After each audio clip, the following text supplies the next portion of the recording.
Assalaamu calaykum waraxmatullaahi wabarakaatuh. Asxaabta soo dhawaada. Badanaa waxaad maqasheen wadamo xadad u dhexeeyo wadamadaas oo xadadkooda midnimo kala geystay, balse maanta waxaan la wadaagi doonaa wadamo xadad yaab leh ay u dhexeeyaan. Xadka kala qaybiya magaalada Naco, qaybta Mareykanka raacsiisan iyo qaybta Mexico raacsiisan, waxayna dadka dhow ku ciyaaraan kubadda loo yaqaan volleyball-ka.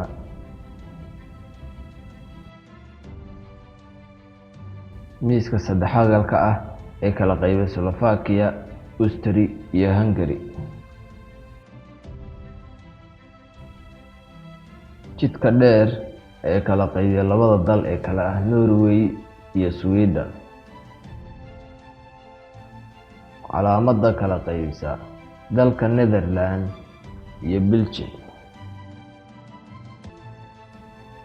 Wadada kala badhka u ah dalka Haiti iyo Dominican Republic.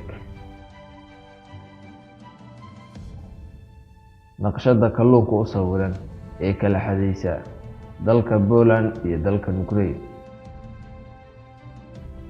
Xariga isku xira Spain iyo Portugal, sidoo kalena waxaa xadeeya labadan dal webiga dhex mara. Webiga xadka u ah Argentina, Brazil iyo Paraguay. Dhabbada dheer ee xadka u kala ah labada dal ee kala ah India iyo Bangladesh. Shabaqa dhigan ee xadka u kala ah labada dal ee kala ah India iyo Bhutan. Siliga xadka u ah dalka Bolivia iyo dalka Brazil. Xadka u yaala labada dal ee Mareykanka iyo Mexico. Buundada xadka u ah labada dal ee Denmark iyo Sweden. Xariiqda dheer ee kala qaybisa dalka Sweden iyo dalka Norway. Xadka siliga ee kala qaybiya dalka Lithuania iyo Belarus. Sidaanta kaliya ah iyo shabaqa ka gadaalaysa waxay salaamaysaa ehelkeeda oo askariga ka dambeeya, una u dhexeeyo silig dheer.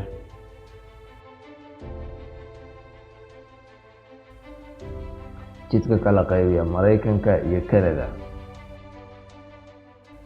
Biraha xirxiran ee taxan, birahaas oo kala xadeeya dalka Germany iyo Czech. Xadka ugu hadal haynta badan ee u dhexeeya India iyo China.